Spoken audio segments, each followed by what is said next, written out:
우리 성도님들 몇십 동안 또 주님 은혜 가운데 잘 지내셨습니까?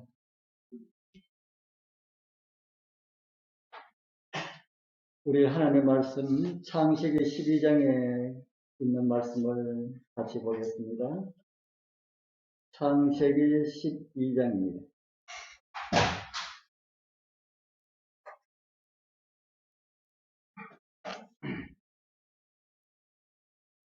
창세기 12장 1절. 창세기 12장 1절 우리 같이 읽어보겠습니다. 여호와께서 창세기 12장 1절 여호와께서 시작 여호와께서 아브라함에게 이르시되 너는 너의 고향과 친척과 아버지의 집을 떠나 내가 네게 보여줄 땅으로 가라.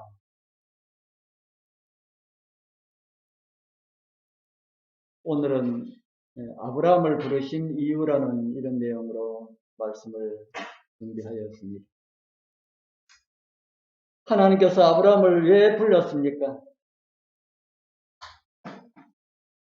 바로 창세기 12장 1절은 가라 이렇게 말씀하시고 2절에는 내가 너로 큰 민족을 이루고 내게 복을 주어 내 이름을 창대케 하리니 이런 말씀을 하였지요. 너는 복의 근원이 될지라. 바로 창세기 12장 2절에 기록된 복을 주시려고 불렀다고 우리 성경은 우리에게 가르쳐주고 있습니다. 오늘은 이제 떠나라라고 하는 이런 제목으로 우리 함께 말씀을 좀 살펴보도록 하겠습니다. 그렇게 하나님께서 아브라함을 부르신 다음에 첫 번째 내린 명령이 떠나라라는 말씀이었습니다. 어디를 떠나라 하셨습니까? 여호와께서 아브라함에게 이르시되 너는 너의 본토 친척 아비 집을 떠나. 이 개역 성경, 제가 조금 전에 읽은 성경은 개정 성경이고 개역 성경이 더 좋은 것 같다는 이런 느낌이 듭니다. 어떤 말씀에는 너는 너의 본토 친척 아비 집을 떠나 내가 네게 지시할 땅으로 가라. 어디를 떠나랄까요? 하나님께서 아브라함에게 명하신 떠나라라고 하신 것을 두 부분으로 생각할 수가 있지요. 첫 번째 부분이 본토입니다. 본토를 떠나라 그렇게 말씀하였지요. 그리고 두 번째 부분은 친척과 아비 집을 떠나라. 오늘 이런 말씀의 의미들을 좀 같이 좀 생각을 해보려 합니다. 본토를 떠나라. 이 본토가 무엇을 가지고 본토를 할까요? 본토로 번역된 이 히브리어 에레츠라는 말은 다른 많은 번역들이 있지만은 창세기 24장 4절과 32장 9절에는 고향으로 번역을 하였습니다.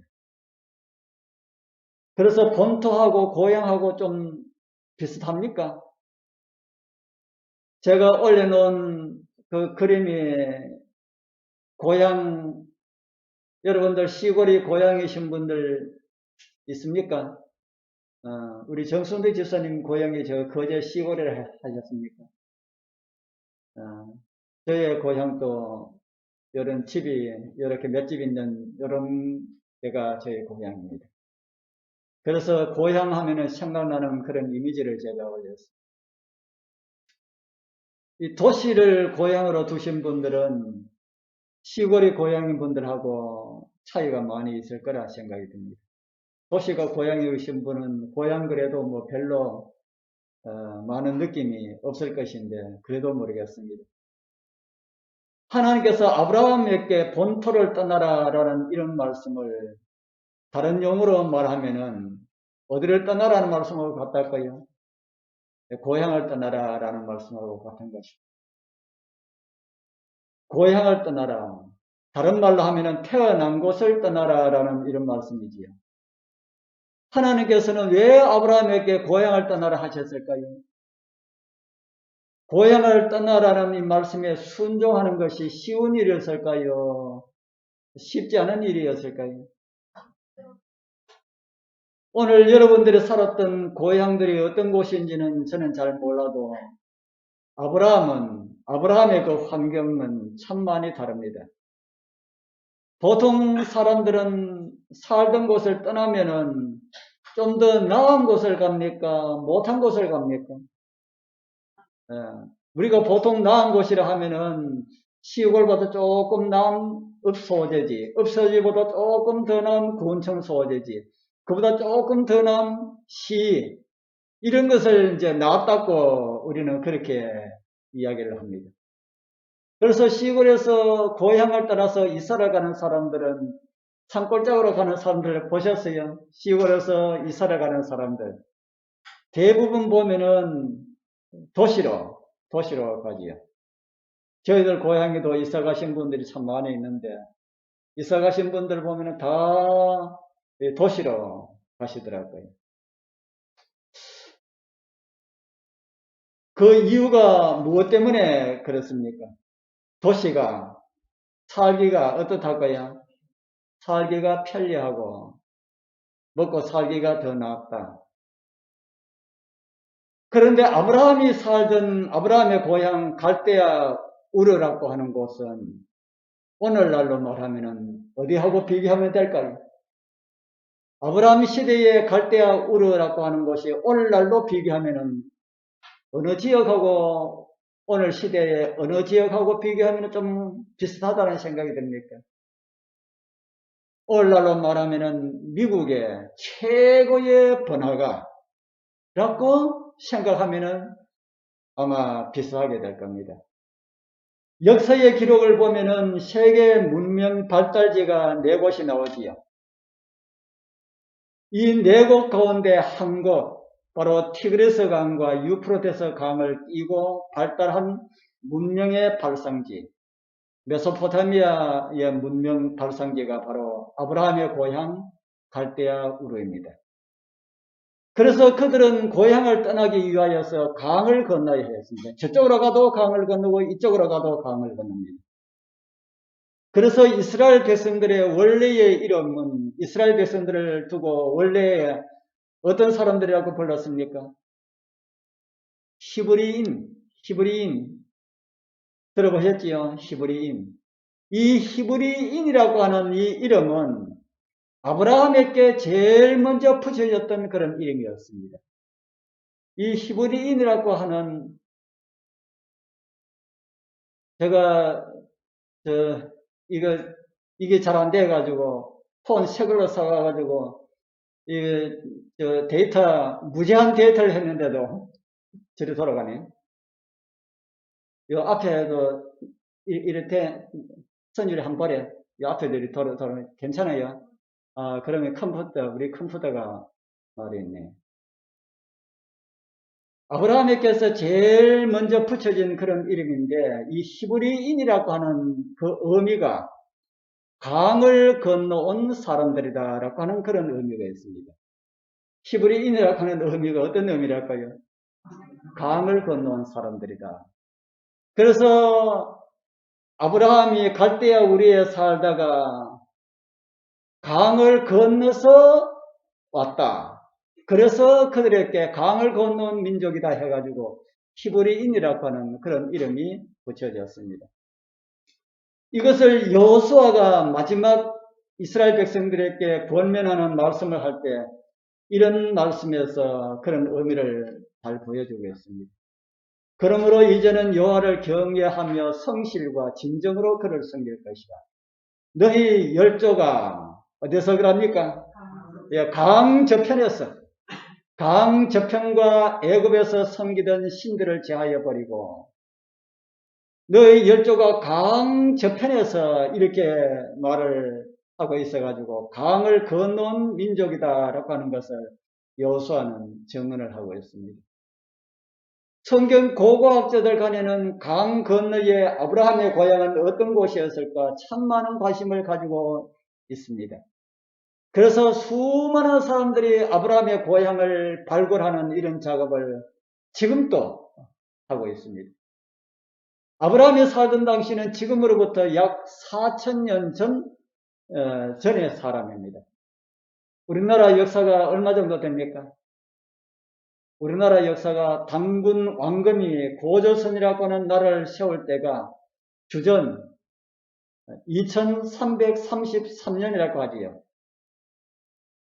그러니까 단군이 나라를 세운 지 약 한 300년 정도 지난 시대에 아브라함이 하나님의 부름을 받고 고향을 떠나는 그런 일이 벌어졌다 하는 것입니다. 그것을 보면은 바벨탑 사건 이후로 흩어진 사람들이 동으로 와서 걸음을 옮겨서 우리 한반도까지 오게 되었다라고 하는 것이 역사적으로 보면은 거의 신빙성이 있는 이론 같습니다. 그래서 우리 단군이 뭐 곰하고 사이에서 태어난 사람이 아니라 바벨탑 사건에서 이자로 온 그런 사람이다 하는 것이 성경적으로 맞다는 것이죠. 이것에 나오는 이 그림은 고고학자들이 아브라함 시대에 아브라함이 살던 그 지역을 발굴하고 난 다음에 그 시대의 배경으로 대충 이럴 것이다 하고 그렇게 그린 그런 그림입니다. 그 당시 우리나라에 이 고조선이라고 하는 나라가 들었을 그 무렵에 아브라함이 살던 곳을 발굴해 보니까 그 당시에 운하가 있었다. 운하가 뭔지 아시죠? 운하. 성 안으로 배가 드나들도록 만든 그렇게 잘 설계된 그런 도시였다. 갈대아 우르가. 그런 시시한 도시가 아니라 저 바다에 있는 물을 끌어다가 아니면은 옆에 이제 강이 두 개가 있으니까 그 강물을 끌어다가 성 안으로 통과할 수 있도록 이렇게 만들었다. 이렇게 고고학자들이 이런 것까지 발굴해내었습니다. 땅속에 묻혀져 있던 4,000년 전에 갈대아 우르가 이렇게 파내니까 땅속에 집은 다 무너졌지만은 집을 이루고 있었던 이런 벽들이 이렇게 나타났습니다. 벽들 보니까 대단하다는 느낌이 안 듭니까? 오늘날 벽돌하고 오늘날 고급 벽돌, 붉은 벽돌에 가는 그 벽돌하고 뭐 다른 것 같습니까? 전혀 다를 바가 없지요. 이런 것을 발굴해낸 현대과학은, 고고학은 더 놀랍다는 그런 생각이 듭니다. 참 대단합니다. 그 시대에 갈대아 우르에는 그 시대에 이 빌딩이 있었답니다. 빌딩. 그리고 화장실이 수세식 화장실을 사용했던 그런 흔적이 있고요. 오늘날처럼 PVC로 PVC 합니까? 그런 통 그거는 아니지만은 흙으로 구워가지고 토간을 구워가지고 그것을 가지고 이 배수로로 사용했다는 이런 흔적들이 많이 나타나고 있습니다. 이 정도가 되면은 그 당시에 갈대아 우르의 생활이 어떠했을 것이다 라고 하는 것이 조금 짐작할 수가 있지요. 다 알 수는 없지만은. 그때의 그 아브라함의 아버지에 대해서 제가 지난번에 말씀을 드리면서 아버지 데라의 직업이 뭐라 그랬습니까? 무슨 기술을 가지고 있었다 그랬습니까? 우상을 만드는 기술을 가지고 있어서 우상 공장을 했고 우상 도매상을 했었다. 성경에 있는 이야기가 아니라서 그렇다 하고 우리가 단정 지어서 그렇게 이야기할 수는 없지만은 유대인 고대 문헌에 그런 기록이 있다고 하니까 뭐 전혀 틀린 이야기는 아닐 것이다 하는 생각이 듭니다. 그렇다면은 이 아브라함의 가정이 환경이 좋았을까요? 다른 말로 하면은 좀 부유했을까요? 없어서 어려운 가운데 살았을까요? 아브라함의 가정이 참 부유했을 것이다. 출애굽 때의 이스라엘 환경은 어떻습니까? 출애굽 때의 이스라엘 환경은 그들은 종살이하는 환경이었지요. 아브라함은 아주 부유한 그런 환경 가운데 살았고 출애굽 때의 이스라엘 백성들은 종살이했던 그런 민족들이었다. 아브라함은 갈대아 우르에서 불러내었고 이스라엘 백성들은 종살이하던 애굽 땅에서 불렀는데 누가 더 살기가 좋았을까요?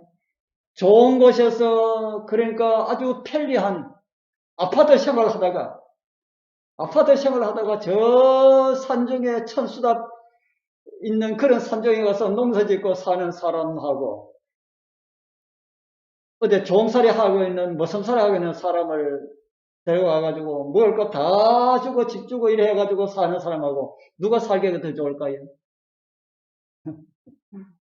더 좋은지 그건 모르지만은 더 편한 거는 종살이 하던 사람이 그런 가운데 사는 것이 더 편할 겁니다. 그런데 이스라엘 백성들은 종살이 하다가 떠났음에도 그들이 광야 40년 동안 여행하면서 하나님을 몇 번이나 원망하고 불평했다 합니까? 하나님께서 말씀하시기를 너희들이 10번이나 원망하고 불평하였다. 그런데 아브라함은 75세에 그 당시 최고의 문명의 혜택을 누리면서 살던 곳에서 부름을 받아서 그러한 고향을 떠나서 175세 그가 죽을 때까지 약 100년 동안 살면서 어떤 집에 살았습니까? 이런 목조주택도 살아보지 못하고 콘크리트 집에도 살아보지 못하고 텐트 속에서 100년 이상을 살면서 하나님을 몇 번 원망했다고 합니까? 아브라함이 하나님을 한 100년 이상 천막에서 살면서 하나님을 얼마나 원망하였다고 합니까? 성경에는 그런 기록은 하나도 없다. 참 우리가 아브라함에게 좀 배울 것이 좀 있다는 생각이 듭니까? 우리 성도님들 우리 모두가 아브라함과 같은 그런 믿음의 사람들 다 되길 소원합니다. 그러면은 아브라함이 고향을 떠난 것처럼 우리도 다 고향을 떠나야 합니까? 아마 여기 계신 분들 다 고향을 다 떠났을 것이라는 생각이 듭니다. 고향을 떠나라라는 이 말이 무엇일까? 진짜 살고 있는 그 고향을 떠나라는 말일까? 저는 그것이 아니라 다른 어떤 의미가 우리에게 주어진다는 그런 생각을 합니다. 본토, 난 곳, 이것을 성경에서는 이런 의미를 우리에게 주고 있습니다. 갈라디아서 4장에 있는 말씀을 봅니다. 갈라디아서 4장 8절 우리 같이 한번 읽어볼까요? 그러나 시작 그러나 너희가 그때에는 하나님을 알지 못하여 본질상 하나님이 아닌 자들에게 종노릇하였더니 본질이라고 이야기하지요. 본질은 무엇을 가지고 본질이라 합니까? 본질이 무엇을 가지고 본질을 할까? 그래서 제가 사전에 찾아보니까 본래 가지고 있는 성질, 그것을 가지고 본질이라 한다. 기록해 놨습니다. 본토는 무엇을 가지고 본토라 할까요? 본토는 원래 땅 또는 살던 땅, 고향 이런 의미가 있는 말입니다. 본토와 본질이 좀 비슷한 것 같습니까? 본토와 본질. 사람들은 본토를 떠나는 것도 싫어하고 본질을 떠나는 것도 싫어하는 것 같습니다. 오늘 성경은 본질상 하나님이 아닌 자들에게 종노릇하였다고 그렇게 성경은 우리에게 가르쳐주고 있습니다. 본질상 하나님이 아닌 자들에게 종노릇했다는 이 말씀은 어떤 말씀입니까? 저와 여러분들이 하나님을 알지 못하였을 때에 우리의 본질이 하나님을 알지 못하였을 때에 우리의 본질이 세상의 종으로 살았다. 그렇게 생각할 수 있겠습니까? 예, 그렇게 생각하든지 안 하든지 그렇습니다. 지금도 하나님을 알지 못하는 많은 사람들은 자기 나름대로 떵떵거리며 산다 할지라도 제가 이렇게 볼 때는 전부 다 누구의 종로로? 세상 주관자의 세상의 권세를 잡고 있는 자의 종로릇에 불과하다. 여러분들 그런 생각이 듭니까? 네, 틀림없습니다. 정치가 바뀌어지면은 안정될 때까지의 그 시기를 해가지고 과도기라고 하지요. 우리 믿음의 우리 생활에 있어서 요즘 이 코로나 때문에 그런지 이 믿음의 과도기를 우리가 살아가겠다라고 하는 이런 생각이 참 많이 듭니다. 저는 이 많은 사람들이 이 코로나가 마지막 종말과 연결지어서 일이 어떻게 될 것이라고 이렇게 우리 교회에서도 그렇게 설교를 하신 분이 참 많이 있는데 저는 코로나를 보는 게 그렇게 보이지 않습니다. 하나님께서는 이 코로나 때문에 이렇게 엉망되도록 이렇게 맞춰지는 않는다. 저는 이렇게 맞춰지면 너무너무 억울할 것 같아요. 우리가 복음을 전해야 하고 구원받을 사람이 수많은 사람들이 있는데 코로나 때문에 이렇게 망해버리도록 하나님께서는 두지 않을 것이라 저는 그렇게 믿습니다. 그래서 코로나가 속히 종식이 되고 백신으로 종식되니 뭐가 어떻게 되든지 간에 하나님께서 코로나를 종식시켜 주시고 하나님 백성들에게 늦은 비라고 하는 성령의 선물을 주셔가지고 온 세상에 복음이 전해져서 그제야 끝이 오리라고 하는 말씀이 그렇게 저는 이루어지리라 저는 굳게 확신합니다. 그래서 이 코로나 이거는 잠깐 지나가는 한 과정 속에 있는 것이다. 절대로 이 코로나 그러나 우리가 주의 날은 우리가 생각하는 것보다 더 빨리 온다고 하는 그런 말씀이 있기 때문에 제가 이렇게 말씀드리면은 아이고 야야 네가 생각하는 것보다 더 빨리 내가 갈 것이다. 이렇게 생각하면 우리는 아멘이고요. 그러나 세상에 복음이 전해지지 못하는 이런 환경 가운데 있다 보니까 좀 답답해서 제가 이런 말씀을 드리는 겁니다. 우리는 정말 믿음의 과도기에 있는 그런 순간처럼 그렇게 살아가고 있습니다. 성경의 로마서에 보면 이런 말씀을 우리에게 주고 있습니다. 로마서 11장 24절. 제가 이 접붙임에 대해서 제가 종종 말씀을 드리는데 같이 한번 읽어보겠습니다. 시작. 내가 원 돌 감람나무에서 찍힘을 받고 본성을 거스려 좋은 감람나무의 접붙임을 받았은데 원 가진 이 사람들이야 얼마나 더 자기 감람나무의 접붙임을 얻으랴. 예, 제가 여기 본성에 대해서 말씀이 기록되어 있기 때문에 제가 이 말씀을 찾았습니다. 무엇을 거스린다 합니까? 무엇을 거스려? 본성을 거스려. 어떤 사람이 본성을 거스립니까? 어떤 나무가 본성을 거스립니까?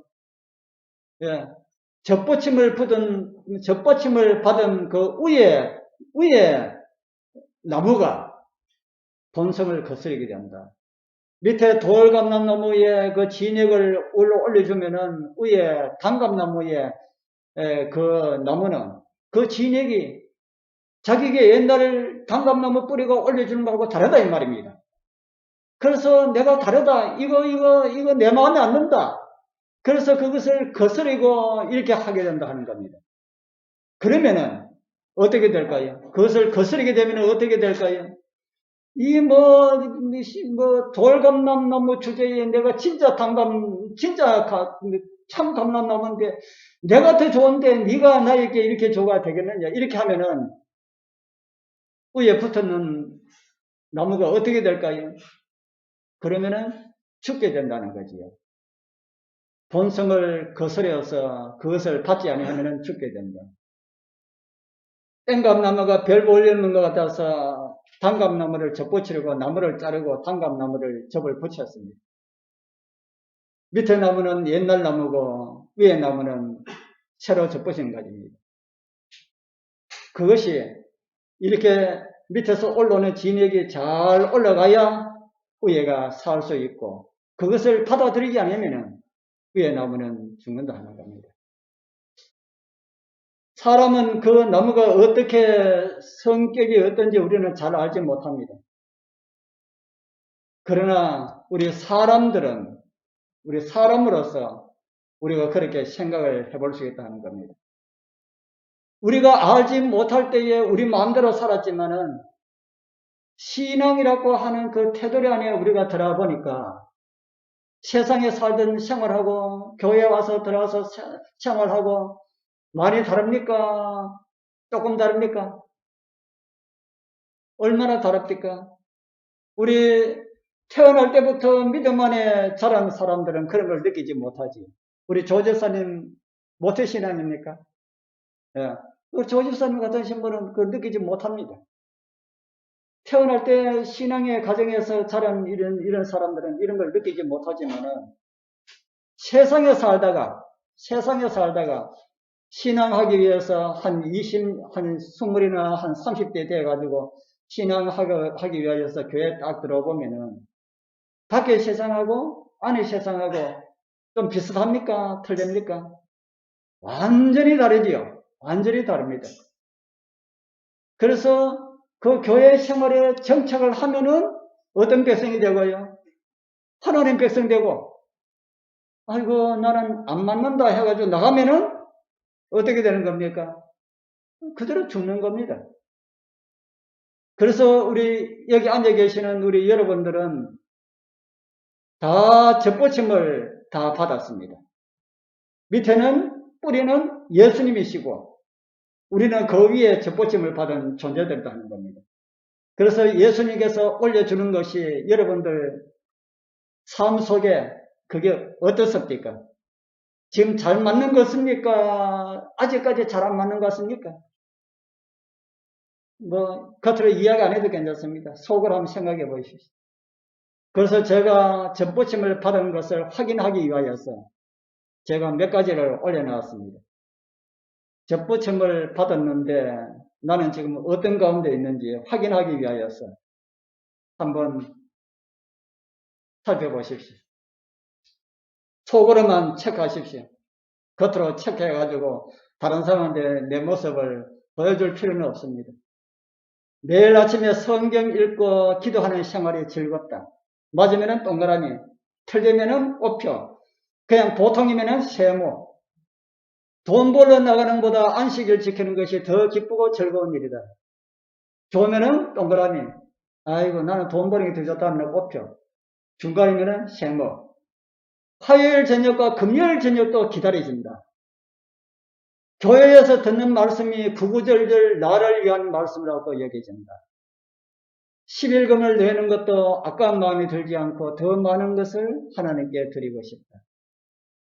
하나님의 말씀에 순종하는 것이 생활에 활력이 된다. 하나님의 말씀에 순종하는 것이 힘이 된다. 억지로 순종하는 것이 아니고 힘이 된다는 겁니다. 점수를 다 매기셨습니까? 남이 보지 않으니까 솔직하게 매길 수가 있습니다. 이 6개를 다 들어도 아무런 반응이 없으면은 접붙임 받지 못한 상태입니다. 제가 감히 그런 말씀드립니다. 이 6개를 다 읽어도 별로 나하고는 뭐 상관이 없는 내용 같다. 별로 나하고는 상관이 없는 내용 같다 하면은 두 종류 중에 하나입니다. 하나는 접붙임을 받지 못한 그런 상태에 있고, 하나는 접붙임을 받아서 완전하게 예수님처럼 변화된 사람. 그 둘 중에 하나입니다. 들어보니까 그런 생각이 드네. 정말 그렇게 살아야 되는 거 아닌가? 라고 이런 생각이 드신 분들은 이제 접붙임을 받아가지고 이제 나무가 사람하기 시작하는 그런 믿음을 가졌다. 그렇게 저는 생각이 들고요.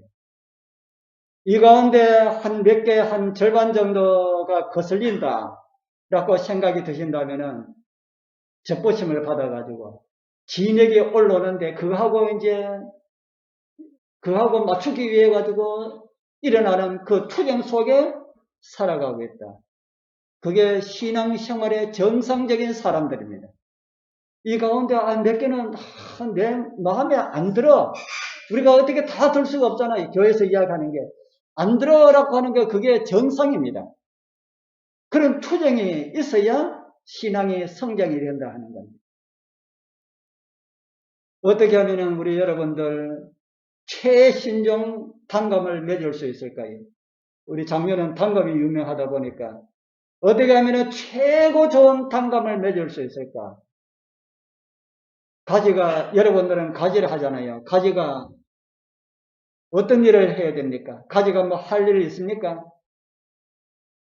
주인 되시는 농부가 열매 잘 맺어갖고 뭐 해줍니까? 가지치기 다 해주지요. 또 열매 굵으라고 젓가도 다 해주시지요.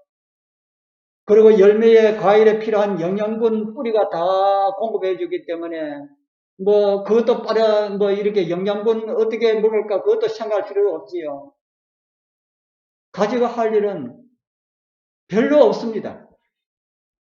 우리가 신앙생활을 하기 위하여서 특별하게 어떻게 특별하게 해야 될 이런 일은 거의 없다 하는 겁니다. 뭐만 하면 됩니까?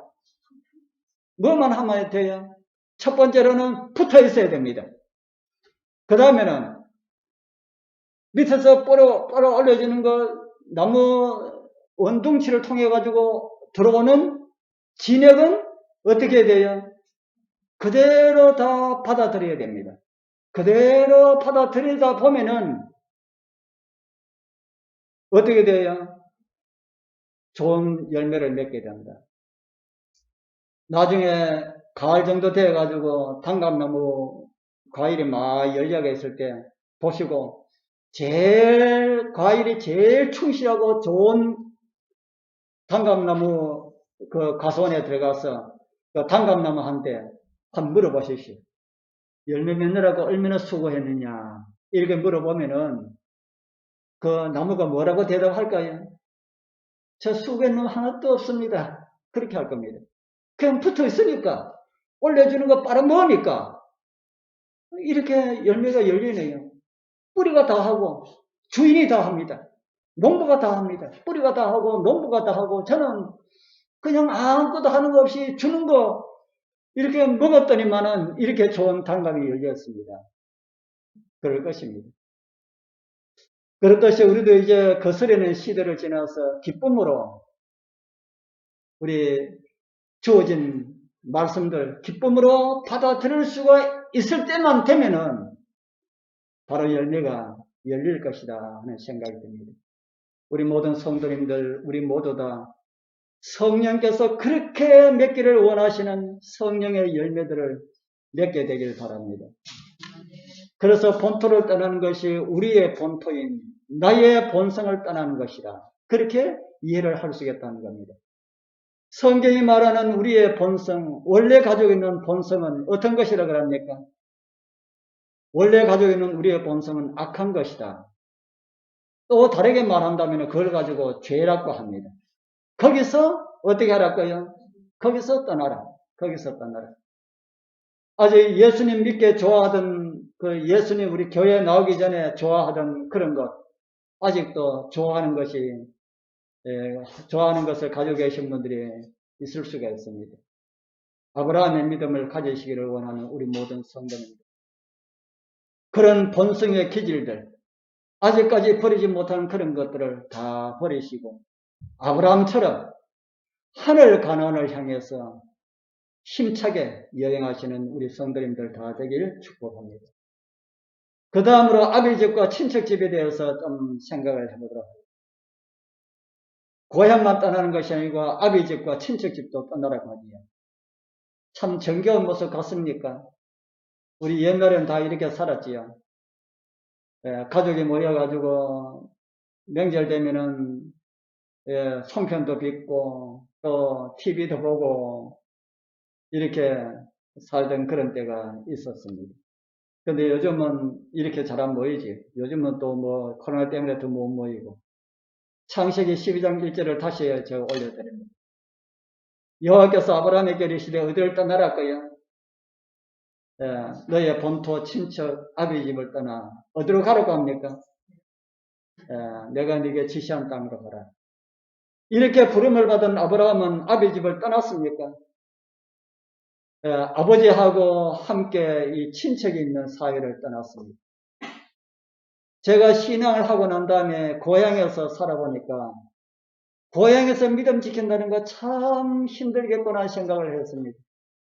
이 술 친구들 때문에 제가 신앙하기 전에 술을 좋아하다 보니까 술 친구들 때문에 날마다 와가지고 술 먹자고 해가지고 우리 집 사람이 결혼 초창기에 좀 많이 힘들었습니다. 만나가지고 술 받아도 한 번만 받아도 술 먹자 그래서 이 참 고향에서 이런 친구들 이 참 멀리하고 하는 게 그 참 힘들겠구나 그렇게 생각했습니다. 다른 한편으로 생각하면은 아는 사람이 많이 있는 곳에서 복음을 전하고 이렇게 하면 더 좋을 거다라고 하는 생각도 듭니다.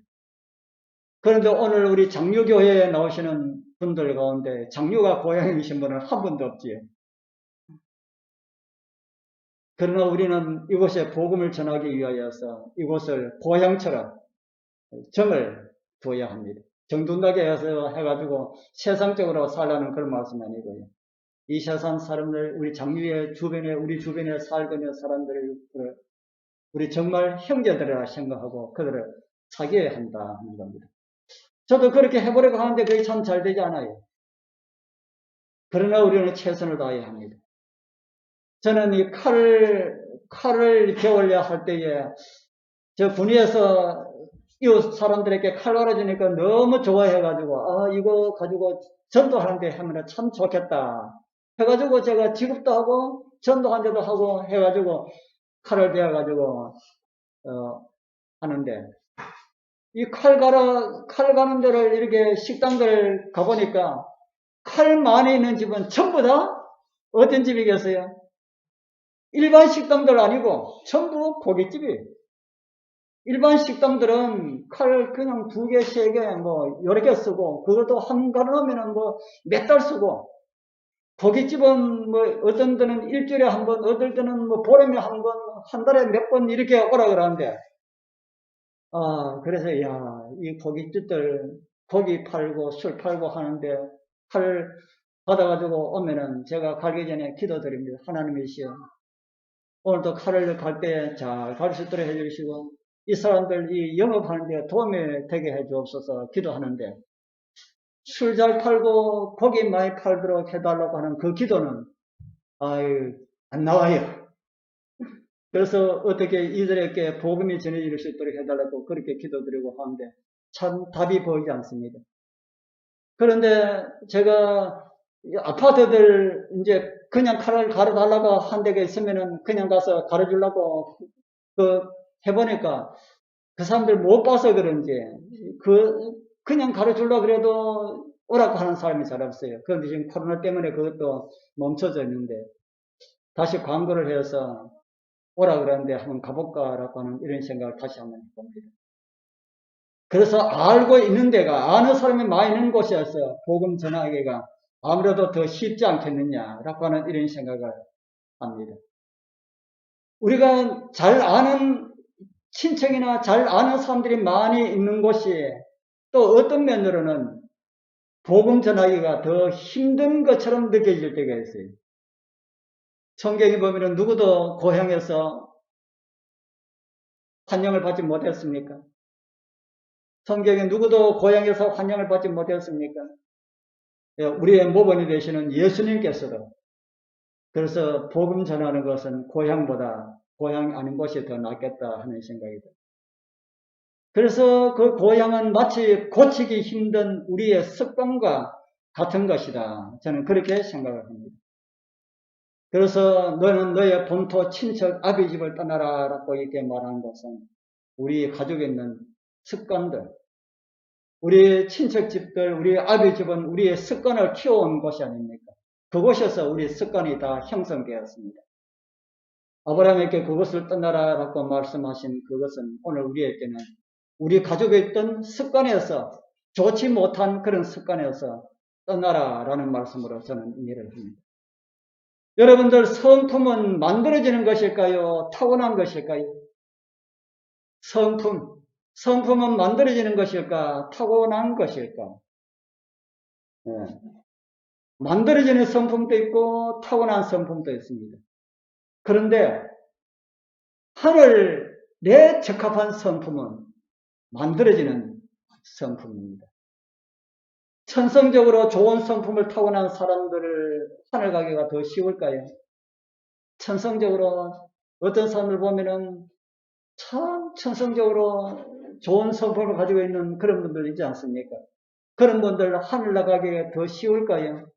더 어려울까요? 어떻게 생각하십니까? 네. 제가 옛날에 한번 그런 말씀 드린지 모르겠습니다. 제가 시계장사 하면서 저 속초, 동해 북평인지 하면 그렇습니다.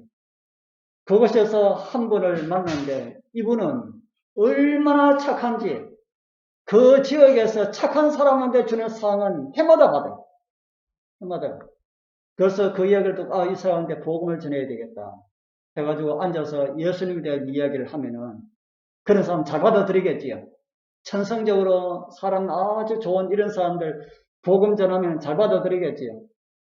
어떻게 생각합니까? 잘 받아들일 거라 생각합니까? 잘 받아 안 들을 거라 생각합니까? 네, 잘 받아들이면 얼마나 좋겠습니까? 제가 신앙 이야기하고 교회 이야기 하니까 쓸데없는 이야기 하지 마라 그래요. 왜 하니까 교회 다니는 사람들 전부 다 도둑놈이고 나쁘고 사기꾼이고 다 그렇더라는 겁니다. 누가 보기에는 착하고 착한 자기 보기에는 교회 다니는 사람 보니까 하나도 오는 사람은 없는 것처럼 그렇게 보이는 겁니다. 그런데 뭘 교회를 다녀? 교회 다니지 말고 내 말 들어. 내가 교회 이야기 했다가 그런 이야기 들었습니다. 교회 이야기 하지만 교회 다니도 하나도 사람 같은 사람 없고 그 뭐 교회 다닌다 그래. 교회 안 다니도 착하게 살면 되지. 그래서 내가 성품 좋은 사람 복음 전하기가 참 힘들겠구나 하는 것을 그때 제가 느꼈습니다. 그렇다고 해서 성품 좋은 사람들 다 그런 사람들은 아니지요. 성품 좋은 사람들 가운데 복음을 잘 받아들이는 사람들도 많이 있을 거라는 생각이 듭니다. 성품 좋은 사람보다 찬바람이 생생 나는 이런 사람은 어떨까요? 하나님을 안 믿는 사람 가운데 옆에 가지도 못할 정도로 찬바람이 생생 부는 이런 사람들. 이런 사람들보다는 그래도 선천적으로 좋은 사람이 그래도 복음 받아들이기가 더 쉽겠다는 생각이 듭니다. 성경이 원하는 사람은 그리스도와 같은 사람입니다. 좋은 사람만도 안 되고요. 착한 사람만도 안 되고 예수님과 같은 사람은 어떤 사람입니까? 좋으면서 어떤 사람입니까? 좋으면서 바른 사람. 좋으면서 바른 사람. 이들이 그리스도인들이 그렇게 되어야 합니다. 우리 모두가 다 그렇게 되었으면 좋겠습니다. 어떻게 하면 그런 사람이 될 수 있을까요?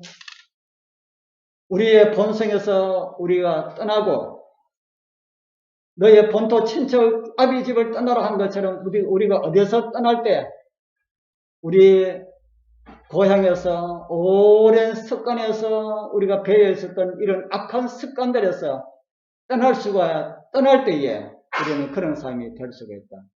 어떻게 하면 그런 사람이 될 수 있을까요? 어떻게 하면 그런 방법이 있을까? 그런 방법은 무엇일까? 12장 우리 4절에 보면 이런 말씀이 있습니다. 창세기 12장 4절 우리 같이 한번 읽어보겠습니다. 시작. 이에 아브라함이 여호와의 말씀을 쫓아갔고 롯도 그와 함께 갔으며 아브라함이 하란을 떠날 때 그의 나이 75세였더라. 아브라함이 어떻게 했다 그럽니까? 갔다 했지요. 갔다. 여호와의 말씀을 쫓아갔다. 지난번에 말씀드린 처럼 이 지구상에서 가장 위대한 사람으로 초항받고 있는 사람이 있다면 누구라 그랬습니까? 아브라함. 세계 인구 60억 중에 지금은 뭐 70억이라고 그러지요.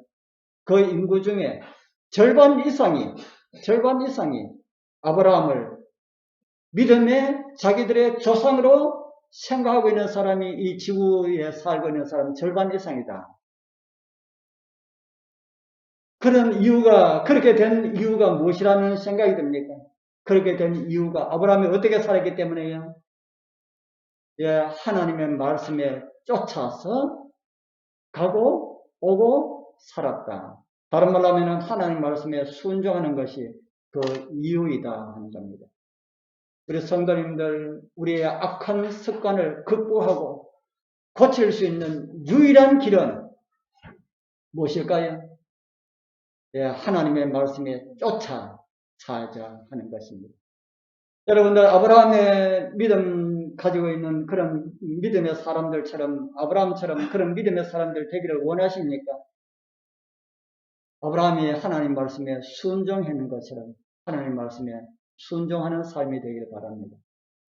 아브라함의 시대부터 약 한 2000년이 지난 어느 날 우리는 하늘을 떠나서 이 죄의 세상에 잃어버린 바 된 인류를 구원하기 위해 오신 구유에 누이신 예수 그리스도를 보게 됩니다. 아브라함보다 예수님께서 힘이 더 들었을까요? 아브라함보다 예수님이 조건이 더 좋았습니까? 그런데 주님께서는 우리를 구원하기 위하여서 죄의 저주를 한 몸에 다 받으십니다. 이런 거 없이 걸어가도 아브라함의 길보다 더 나은 길이 못 될 텐데 예수님께서는 죄의 저주를 한 몸에 다 받으시는 그 길을 택하십니다. 그리고 그 길을 가셨지요. 그리고 우리를 구원하셨습니다. 우리도 떠나라 하지요. 어디로요? 우리 본성 가운데 죄의 유전에서 오게 된 망령된 행실들에서 떠나라. 그리고 악한 습관에서 떠나라. 그렇게 말을 합니다.